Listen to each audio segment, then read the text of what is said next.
축복해 주실 줄로 믿습니다. 예배는 하나님을 경외하는 자의 반응이며 사랑인 줄로 믿습니다. 기도는 우리의 능력이 되는 줄로 믿습니다. 기도는 응답의 축복의 통로가 되는 줄로 믿습니다. 심야 기도를 위해 수고하신 모든 분들과 예배하는 우리를 축복하여 주옵소서. 예수님의 이름으로 기도하옵나이다. 아멘.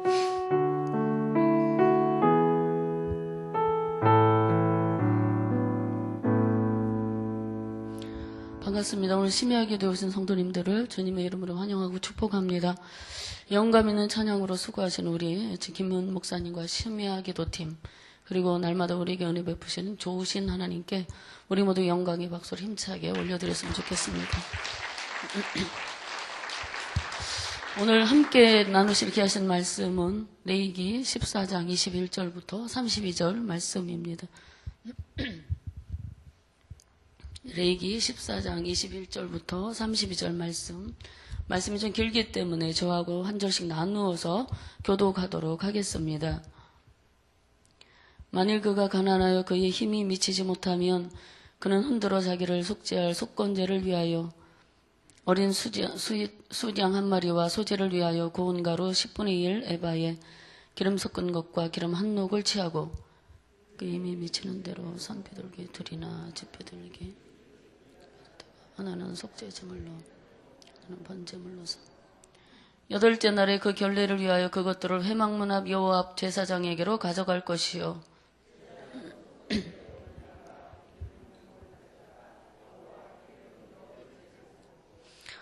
속건제 어린 양을 잡아서 제사장은 그 속건제물에 피를 가져다가 정결함을 받을 자의 오른쪽 깃뿌리와 오른쪽 엄지 손가락과 오른쪽 엄지 발가락에 바를 것이요 제사장은 그 기름을 자기 왼쪽 손바닥에 따르고 오른쪽 손가락으로 왼쪽 손에 기름을 조금 찍어 여호와 앞에 7번 뿌릴 것이요 그 손의 기름은 제사장이 정결함을 받을 자 오른쪽 깃뿌리와 오른쪽 엄지 손가락과 오른쪽 발가락, 또 그 손에 남은 기름은 제사장이 그를 정결함을 받는 자의 머리에 발라 여호와 앞에서 그를 위하여 속죄할 것이며 그는 힘이 미치는 대로 산포들기 한 마리나 집포들기 새끼 한 마리를 드리라. 곧 그의 힘이 미치는 대로 한 마리는 속죄제로 한 마리는 소제와 함께 번제로 드릴 것이요 제사장은 정결함을 받을 자를 위하여 여호와 앞에 속죄할지니 나병 환자로서 그 정결 예식에 그의 힘이 미치지 못한 자의 규례가 그러하니라. 아멘. 여러분 행복하신가요? 행복하십니까? 행복은 멀리 있는 것이 아니라 내 마음에 있다고 합니다. 마음먹기에 따라 우리는 행복해질 수도 있고 스스로 또 불행에 빠질 수도 있을 것 같습니다. 이 아름다운 계절에 여러분 모두 행복하시기를 바랍니다. 가을이 가서 아쉽지만 또 눈 내리는 낭만적인 겨울이 오니까 좋고, 겨울이 힘들 때쯤에는 따스한 봄이 오고, 또 지루할 만하면 여름이 오니까 우리가 얼마나 좋은 나라, 행복한 나라에 살고 있는지 모릅니다. 하나님의 손 아래에서 모든 자연이 힘을 다해 자기 역할을 감당하고 있는 것처럼 우리도 힘을 다해 주를 섬기는 그런 은혜가 있게 되길 바랍니다.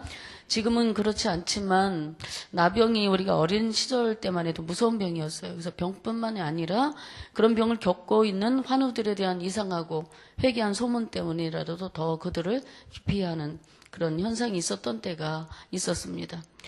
그 이스라엘 공동체에서 나병 환자가 병이 나온 후에 이 공동체에 다시 복귀해야 되지 않습니까? 그래서 그렇게 하기 위해서는 2차례 정결 의식을 필요로 했습니다. 1차로는 제사장에게 판묘를 받아야 했는데 제사장은 정결한 새 2마리와 백향목과 홍색실 그리고 우슬초를 오게 합니다. 그리고 새 하나는 흐르는 물이 그 질그릇 안에서 잡게 하고요. 다른 새는 산채로 가져다가 죽은 새의 피를 찍어서 나병에서 정결함을 받을 자에게 뿌립니다. 그리고 그 후에 그 사람은 8일째 되는 날에 속건제, 속죄제, 번제와 소제를 드리도록 그렇게 규례가 정해져 있었습니다. 오늘 우리가 읽은 본문 14장 21절부터 32절은 나병 환자들 중에서 가난한 자는 정결 예식에 있어서 그러면 어떻게 제물을 준비했는지에 대해서 자세하게 말씀해 주고 있습니다. 원래 나병 환자가 나왔을 때 하나님께 드리는 속건제와 속죄제와 번제의 이 제물은 흠없는 어린 수장들과 1년 된 어린 암양 하나 그리고 고운 가루 에바 10분의 3에다가 섞은 그 소제물 그리고 기름 한 녹을 드리도록 그렇게 정해져 있었습니다. 근데 본문 오늘 읽은 21절과 22절을 보면 만약 사람이 가난하여 이에 그것을 바치지 못할 만큼 힘이 미치지 못하면 어린 수장 하나와 고운 가루 에바 10분의 1의 기름 섞은 것과 기름 한 녹을 취하고 그 힘이 미치는 대로 산비둘기 둘이나 집비둘기 새끼 둘을 취하되 하나는 속죄제물로 하나는 번제물로 삼도록 한 것이를 우리가 성경 말씀하고 있습니다. 제사 드리는 방식은 동일하지만 이와 같이 나병 환자가 정결케 되는데 드려지는 예물이 그것을 드리는 자의 생활 형편에 따라 차이가 있도록 한 것을 통해서 하나님께서는 예물 드리는 자의 사정과 형편을 고려하셔서 예물을 제정하고 계심을 우리가 알 수가 있습니다. 만일에 가난한 자가 재물이 없어서 정결례를 행하지 못한다면 나병에서 정결하게 되었다라는 판별을 받지 못할 수도 있을 것입니다. 이런 상황을 아시고 하나님께서 가난한 자들에게 대한 특별한 규례를 만들어 주신 것이죠. 세상에서는 부자와 가난한 자들을 구분해서 차별 대우하는 경우가 있습니다. 돈이 많고 권력이 있는 자는 우대하고 돈 없고 그야말로 빽 없는 사람들은 무시하지 않습니까? 그러나 하나님 보시기에는 모두 동일한 거예요. 부자나 가난한 자나 귀한 자나 천한 자나 모두 국률의 대상이고 국률의 대상인 그 죄인이며 구원받아 하나님의 이 사랑을 알아야 하는 자들입니다. 하나님이 사람을 차별하지 않으시오. 누구도 차별하지 않습니다. 교회에서조차 차별 대우해서는 안 됩니다. 모두 동일한 대우를 받아야 됩니다. 세상에서의 관습들을 그대로 행하며 상속과 말속을 구분하여서 우리는 사람들을 안치고 구별하고 차별하는 그런 죄를 짓는 일을 얼마나 무의식 중에 많이 하는지 모릅니다. 누구도 차별해서도 안 되고 차별당해서도 안 되는 것이 바로 교회입니다. 그래서 야고보 기자는 야고보서 2장에서 사람을 차별 대우하지 말라고 강력하게 말했습니다.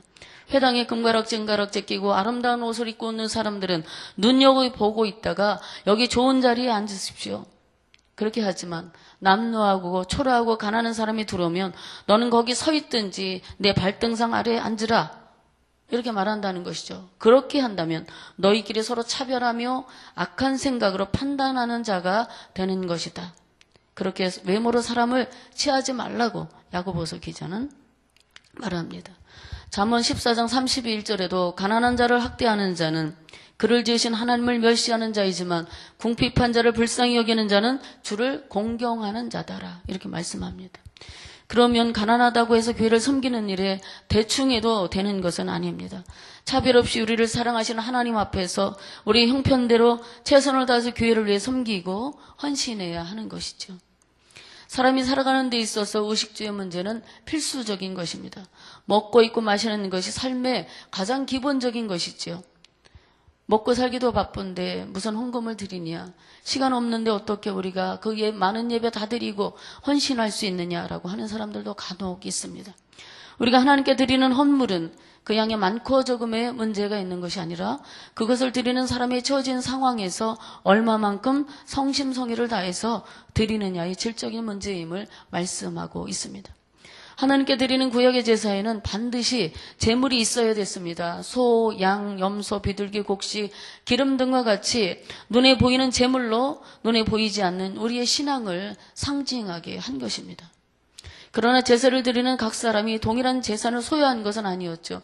그러므로 하나님은 이것을 위하여 그들에게 명하시기를 힘이 미치는 대로, 즉 힘 닿는 대로 드리라는 그런 원칙을 세워 주셨습니다.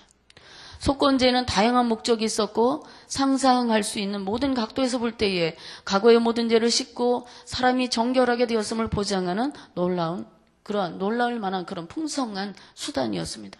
부정했던 자들이 정결 예식을 통해서 속죄받는 것, 즉 하나님 앞에 바르게 서는 것이 이루어지는 것입니다. 정해진 제사법에 따라 제사를 드림으로 기와 손과 발을 여호와께 새롭게 봉헌하며 정결해진 사람들은 하나님 앞에 다시 올바른 자리에 서게 되고 모든 죄와 죄책에서 정결하게 되는 것이죠. 그리고 그들의 자원제를 통해서 하나님이 그들을 받아들이셨다라는 확신을 드러내고 여호와의 종으로 다시 위임을 받아 하나님의 언약 백성 가운데서 순종이라는 적극적인 역할을 수행하게 되는 것입니다. 정결례식은 병든 사람들을 하나님을 부지런히 섬기는 사람들로 다시 회복하게 했습니다. 제사는 대체적으로 의식 절차를 이렇게 따르지만 두 가지 중요한 차이점이 있습니다. 하나는 제물을 드리는 순서고 두 번째는 피와 기름을 바르는 행위였습니다. 정결함을 받을 사람들에게 속죄제와 번제와 소제를 드리라고 명령한 것은 쉽게 이해할 수 있을 것입니다. 진영 밖에 있는 동안에 그들은 필시 의도하지 않은 그런 죄를 범했을 수도 있고 그에 대해 속죄가 필요했기 때문입니다. 속죄제는 부지 중에 지은 특정한 죄에 대한 의무적인 속죄제사, 즉 재고백, 재용서, 모든 오염으로부터의 정결을 목적으로 드리는 것이고 보상을 하기에 불가능한 경우에 드려졌습니다.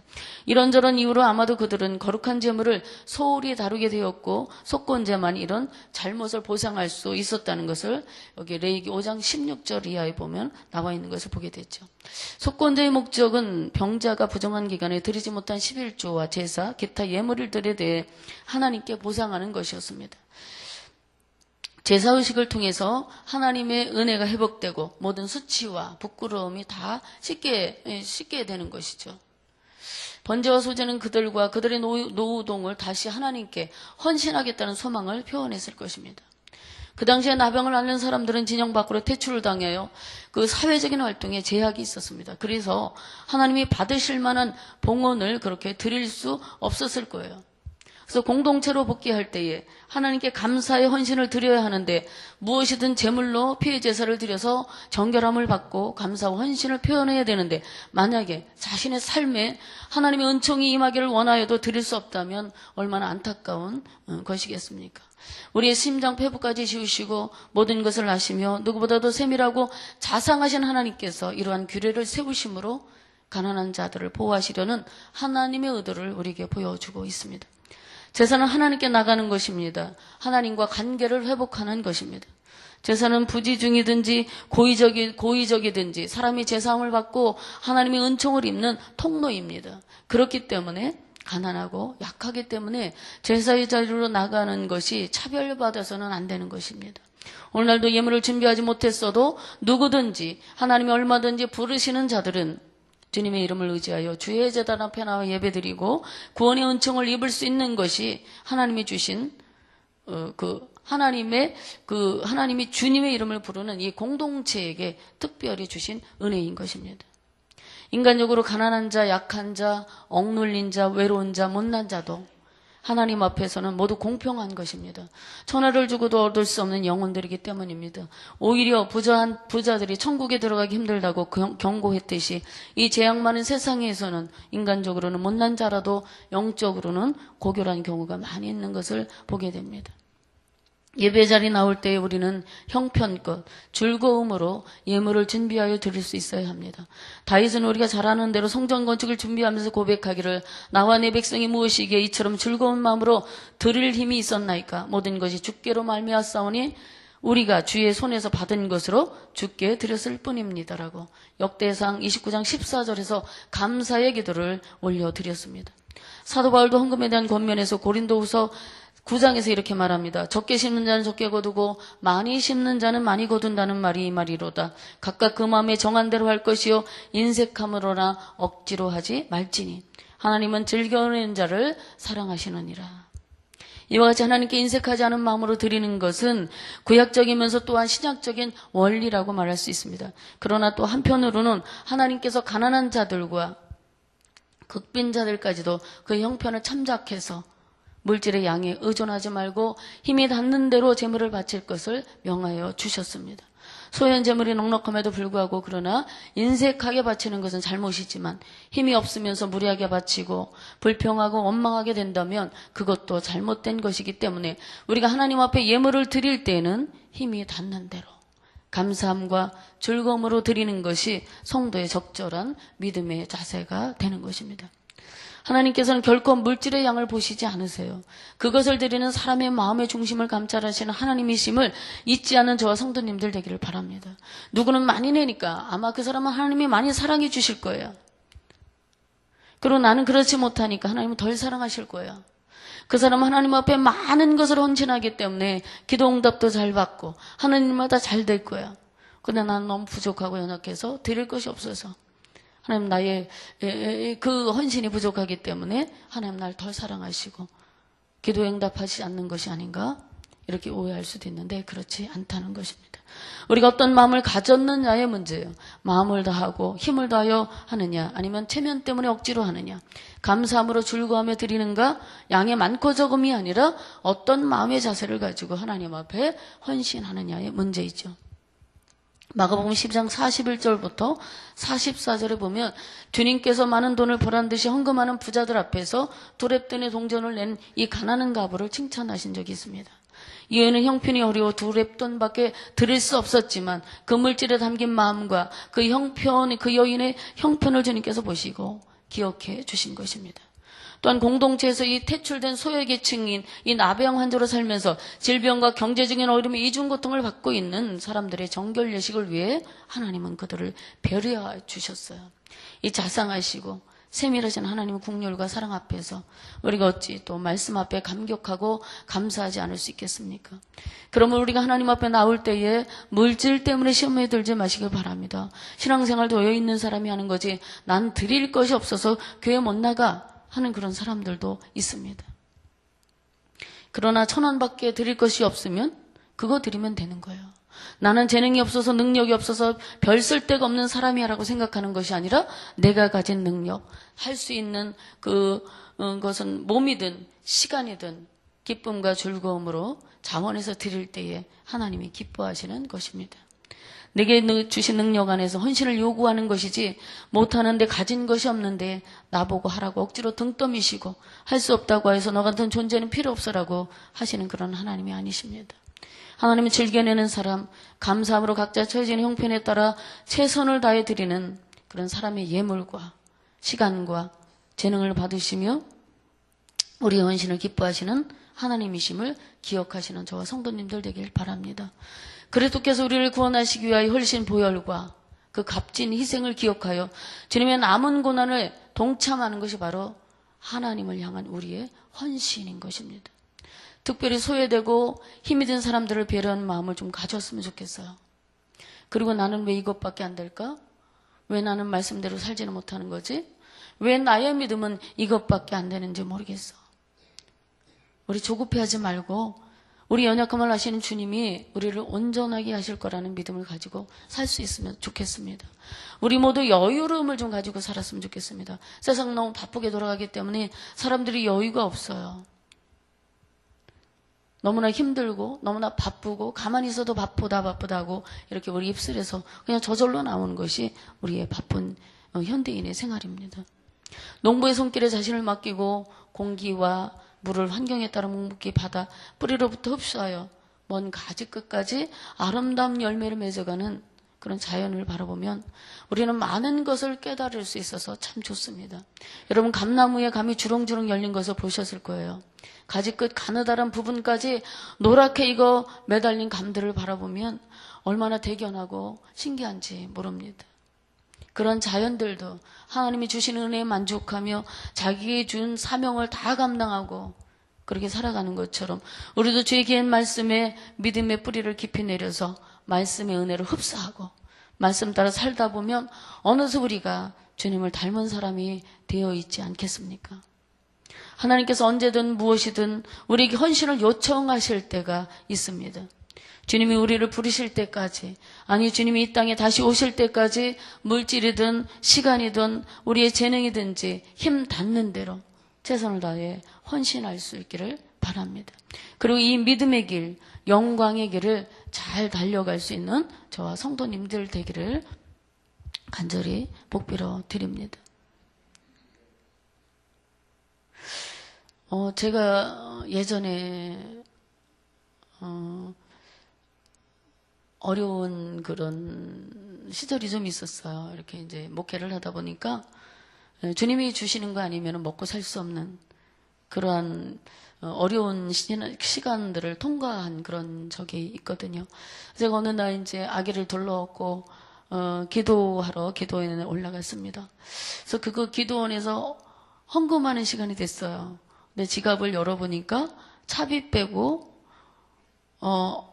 얼마밖에 없는 거예요. 그런데 그때 말씀이 제 마음에 이렇게 와닿아서 그것을 그냥 하나님 앞에 이제 다 드렸어요. 정말 아무것도 아닌 가부의 두 랩돈 같은 적은 헌금을 하나님 앞에 드리고 왔습니다. 근데 돌아오는 길에 하나님이 칭찬을 하시더라고요, 제 마음에. 별거 아닌데도. 그래서 감사의 눈물을 흘리면서 버스에서 이제 집으로 이제 기도원에서 그 작정한 시간을 보내고 돌아왔습니다. 그래서 하나님께서 30배, 60배, 100배의 축복에 대한 우리가 하나님 나라에 대한 것이지만 그런 마음이 제 마음에 와닿더라고요.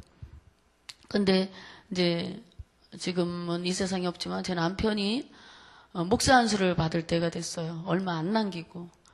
근데 이제 한복을 입어야 되는 거예요. 근데 제가 한복이 없었어요. 근데 이제 가끔 우리 교회 와서 새벽 예배 드리는 어떤 집사님이 저를 부르시더라고요. 그래서 왜 그러냐 그랬더니 저기 목사 안수 받으시는데 저기 사모님 한복을 좀 입으셔야 될 거 아니에요? 그러더라고. 뭐 입을 거예요? 그래서 그냥 되는 대로 입으면 돼요. 그랬더니 그러시면 안 돼요. 제가 다 가봤는데요. 사모님들은 다 한복을 입어요. 그러더라고.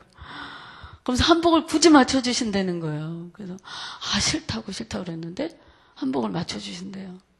근데 제가 그 당시 한 30년 전이니까 3,000원인가 얼마를 드렸는데 한복을 30만 원짜리를 하나님이 저에게 입혀주셨어요. 그래서 하나님이 3,000원 한 거 그때 그거를 딱 기억하게 하시더라고요. 내가 없는 중에 다 드린 그 3,000원 30배, 60배, 100배로 너에게 내가 보상하는 거야 그러시더라고요. 그러면서 30만 원짜리 그 당시에 30만 원짜리 한복을 제가 입어봤습니다. 그래서 그것을 내가 입어서가 아니라 나의 그 마음을 기억해 주신 그 하나님이 얼마나 감사해서 눈물이 날 정도로 정말로 감사하고 또 감사하고 또 감사하면서 우리가 드리는 그 헌신이 하나님 앞에 정말 몽땅 최선을 다해 힘이 닿는 대로 드릴 때에 하나님이 얼마나 귀한 은혜를 우리에게 베풀어 주시는가라는 사실을 그 당시에 제가 한 번 또 경험을 했던 적이 있습니다. 여러분들 하나님 앞에 드릴 때에 어떠한 것을 요구할지라도 기쁨으로 힘 닿는 대로 최선을 다해 드리면 하나님이 여러분들을 기억하시고 놀라운 은혜와 축복을 허락해 주실 줄로 믿습니다. 우리가 찬송가 한 장 부르겠습니다. 그리고 말씀을 기억하며 기도하는 시간을 갖도록 하겠는데요. 찬송가 320장을 다 함께 부르도록 하겠습니다. 나의 죄를 정케 하사 주의 일꾼 삼으신 주의 넓은 사랑 항상 찬송합니다. 나를 일꾼 삼으신 주 크신 능력 주시고 언제든지 주 뜻대로 사용하여 주소서. 내게 부어주시려고 은혜 예비하신 주 구세주의 내주사 능력 있게 하소서. 나를 일꾼 삼으신 주 크신 능력 주시고 언제든지 주 뜻대로 사용하여 주소서. 죄의 짐을 풀어주신 주의 능력 그도다. 나를 피로 사신 예수 내 맘속에 오소서.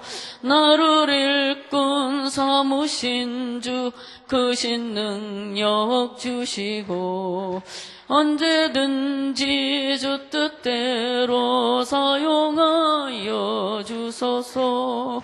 주여 내게 성령으로 충만하게 채우사 생명수가 강물처럼 흐르게 하옵소서.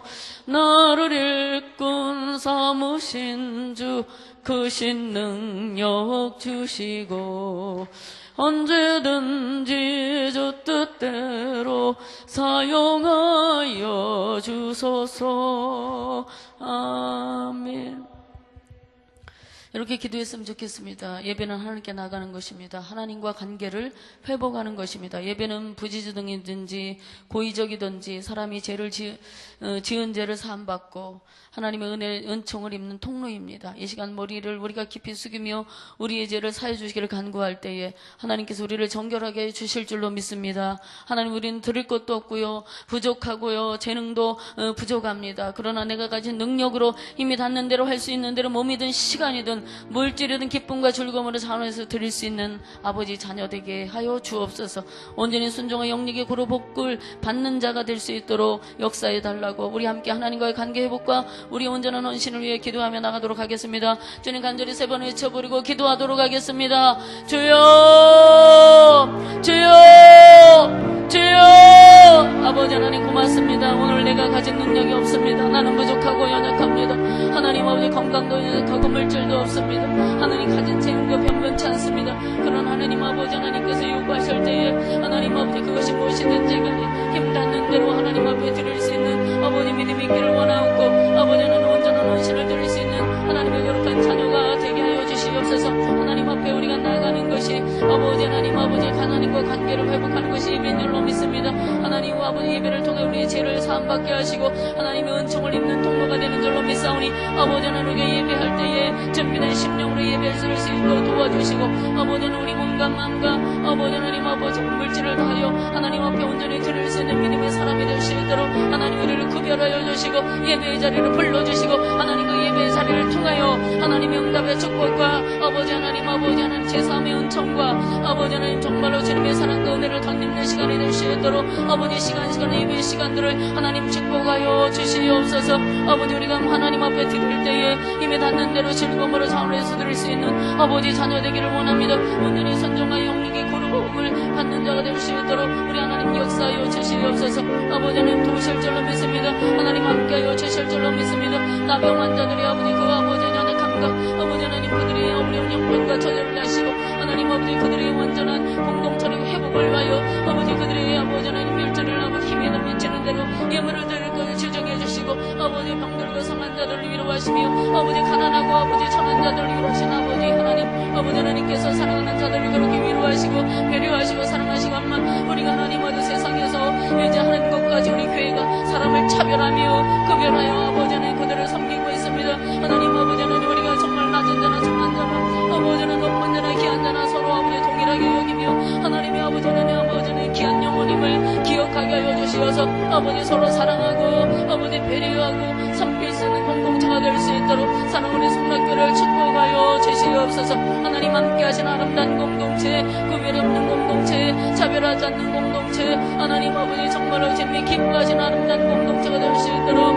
아버지 역사하여 주시길 원하고 기도합니다. 하나님 아버지, 우리가 주님 앞에 드릴 때에 하나님 억지로 아버지 하나님 그렇게 드리는 것이 아니라 즐거움으로 자원하는 마음으로 하나님 앞에 물질을 드리며 헌신하는 아버지 아름다운 공동체가 되게 하여 주시옵시고 하나님이 보실 때에 가장 아름답고 가장 기쁘고 가장 아버지 복스러운 의로운 아버지 하나님 좋은 공동체, 행복한 공동체, 말씀대로 살아가는 공동체가 되게 해주시어서 이 주변에 많은 사람들이 주께로 돌아오며 구원받는 우리가 많아지는 그런 교회가 될 수 있도록 우리 성당 공동체를 하나님 아름답게 사용하여 주시옵시고 그렇게 하나님 영적으로 바르게 세워 주시옵소서. 하나님 도우실 것을 믿습니다. 축복하여 주실 것을 믿습니다. 하나님, 우리 형편과 저지를 아시며 우리 머리카락까지도 세심받으신 하나님의 사랑을 감사합니다. 힘닿는 대로 드리는 우리 헌신이 하나님 아버지께서 연락하시는 예물과 시간과 재능이대로 복을 부어 주시옵소서. 예수님의 이름으로 기도합나이다. 아멘. 우리가 이 시간에는 나라와 민족을 국리로 여겨달라고, 국내외적으로 정치, 경제, 사회적 당면한 문제들을 해결해달라고, 물질 만능주의에 취하여 갈 바를 알지 못하는 미련한 백성이 되지 아니하도록 우리나라 지도자들과 백성에게 올바른 판단력과 지혜를 달라고 이 시간에 나라와 민족을 위해서 기도하는 시간을 갖도록 하겠고요. 우리 교회를 위해서는 연말 사역과 담임 목사님 미국 일정과 모든 영적 리더들에게 성령의 능력으로 사역을 감당하게 하시고 주의 백성들을 바른 길로 인도하게 해달라고, 하나님 기뻐하시는 교회 공동체가 되게 해달라고 기도해 주시기를 바랍니다. 또 마지막으로 삶의 고난 중에 있는 성도를 위해 기도해 주셨으면 좋겠습니다. 병든 자를 위해 기도해 주시고, 이제 6일 앞으로 다가온 수능생들과 각종 시험생들의 최상의 컨디션과 지혜를 더해달라고 우리의 삶의 미래를, 그들의 삶의 미래를 주님께서 책임져 주시고 맡아주시기를 간절히 중보하며 나가도록 하겠습니다. 나라 민족과 교회와 우리 성도들을 위해서 우리 함께 중보하고, 여러분들 각자 가지고 오신 기도 제목 주님 앞에 아뢰신 후에 자유롭게 기도하다가 돌아가시기를 바랍니다. 주님 간절히 한번 외쳐 부르고 기도하겠습니다. 주여! 하나님 고맙고 감사합니다. 이 시간엔 나라 민족을 위해 기도합니다. 하나님 나라의 민족의 아버지는 국리를 여겨주시길 원합니다. 하나님 국내와 지구로 정치, 경제, 사회적 당면한 문제들이 너무나 산재해 있습니다. 하나님 도와주시길 원합니다. 북한과의 아버지 하나님, 이제 하나님 아버지 평화적 문제들, 아버지 하나님, 아버지 하나님 미래를 커버린들 아버지 도와주시고, 아버지 하나님, 아버지 하나님 그 배가 아버지 북한의 모든 아버지 백성들에게 아버지 국리를 베풀어 주시고, 위정자들에게 하나님 아버지는 서로 아버지는 지혜를 가지고 대면하며 아버지 하나님 이제 정치적인 아버지 난제를 잘 풀어나갈 수 있는 아버지 위정자들 되게 하여 주시길 원합니다. 아버지 남북 간에 통일되고, 아버지는 평화 통일되고 교류하며, 아버지는 오고 가며 하나님 서로 이제 남북이 서로 잘 사는 나라, 행복한 나라 될 수 있도록 아버지 도와주시길 원하고 기도합니다. 세계가 집중하여 주목하고 있는 가운데에도 아버지 하나님, 아버지 하나님 여러 가지 하나님 힘들고 어려운 문제들이 많이 있는데 하나하나 잘 풀어 헤쳐나갈 수 있는 아버지 하나님, 아버지 남북 간에 이제 위정자들로 하나님께서 지도자를 될 수 있도록 아버지 도와주시길 간절히 기도하고 원합니다. 하나님 아버지 내 나라의 아버지 문재인 대통령과 그의 많은 위정자들이 있습니다. 하나님 아버지 국회의원들 아버지 하나님 불쌍히 여기시고, 그들이 정말로 아버지 하나님 믿는 자들 그 안에 많을 터인데 아버지 그들이 정말 그곳에서 아버지 믿는 자의 도리를 다하게 하시고, 하나님 그들을 그곳에 세우시고 꽂아 놓으신 아버지께서 사명을 잘 감당하는 아버지 하나님 크리스찬 이제 정치자들 될 수 있도록 아버지 도와주셔서 그들의 선한 영향을 통하여 아버지 그들이 있는 곳곳마다 하나님 아버지 놀라운 역사가 일어나게 도와주시기를 간절히 기도하고 원합니다. 아버지 하나님, 아버지 하나님 지정자들에게 나라와 민족을 위하여 정말 올바른 정치를 펴나갈 수 있도록 도와주시고, 경제가 어렵고 아버지 하나님 사회 약자들이 이제 하나님 흔들거리는 아버지 연약하고 힘들고 어려운 세상에 아버지 우리가 살고 있습니다. 하나님 그들을 불쌍히 여겨 주시옵소서. 가난하고 병든 자들을 불쌍히 여겨 주시고, 아버지 정말로 아버지 어찌할 바를 모르는 힘들고 어려운 아버지 하나님 백성들이 많이 이 땅에 있사오니 아버지 그들의 신음소리에 귀를 기울여주사, 아버지 그들이 정말 그 어려운 아버지 하나님 아버지 힘든 자리에서 아버지 잘 있고 일어설 수 있도록 힘과 용기와 아버지 삶의 성공을 해주시기를 간절히 기도하고 원합니다. 아버지 사회적으로 너무나 힘들고 어려운 사회에 있습니다. 하나님 아버지 사람들이 아버지 부모가 자식을 죽이고, 아버지 자식이 부모를 내치며, 아버지 하나님이 이렇게 여러 가지 어려운 아버지는 정말로 하나님 아버지 사회하게 만연해 뿌리를 내리고 있는 가운데 있사오니 아버지 하나님 나를 불쌍히 여겨 주시어서 이 민족 가운데 아버지 회개의 역사가 일어나게 도와주시고, 다시 한번 아버지 하나님 그들이 아버지 하나님 아버지 도와 의를 회복하며 아버지는 다시 한번 새로운 새로워지는 나라가 될 수 있도록 우리나라를 불쌍히 여겨 주시길 원하고 기도하옵나이다. 아버지는 물질 만능에 취하여 물질 만능주의에 취하여 이제 하나님 아버지 물질이 신이 되어 있는 이 땅에 있어 사람들이 물질을 따라가다가 아버지 하나님 몸하게 아버지 빠지기도 하고, 아버지 잘못된 실패의 길을 걸어가기도 하고, 아버지 스스로 목숨을 걸어가는 이 아버지 이 땅에서 우리가 살아가며 아버지 그들을 보면 날마다 아버지는 어둠을 한탄하는 자가 되지 않게 하시고, 우리가 그 어둠을 비칠 수 있는 아버지 어둠 가운데 들어가 빛을 밝혀 비칠 수 있는 하나님의 온전한 그리스도인으로 살아갈 수 있도록 우리에게 믿음을 주시고, 우리에게 능력을 주시고, 우리에게 지혜를 주시기를 간절히 기도하고 원합니다. 그래서 다시 한번 아버지 행복한 나라, 아버지 법과 질서가 세워지는 나라, 정말로 하나님 보시기 아름다운 나라 될 수 있도록 우리 대한민국을 아버지 축복하여 주시옵소서. 아버지 대한민국의 열려 아버지는 한류 열풍을 불어서 세계 곳곳마다 한국을 모르는 사람이 없을 정도로 우리나라를 하나님 높여주셨는데, 하나님 그것을 가지고 불을 가지고 아버지 하나님 아버지에게 빠지는 나라 되지 않게 하시고, 하나님이 세워주신 그 하는 놀라운 뜻과 섭리를 아버지 깨닫고 하나님 앞에서 정말 바로 살아가고 하나님의 뜻을 펼쳐나가는 나라가 될 수 있도록 아버지는 우리 아버지 대한민국을 축복하여 주시옵소서. 우리 교회를 위해 기도합니다. 하나님 섬tel 방방곡곡에 하나님 세우신 나라들이 있습니다. 우리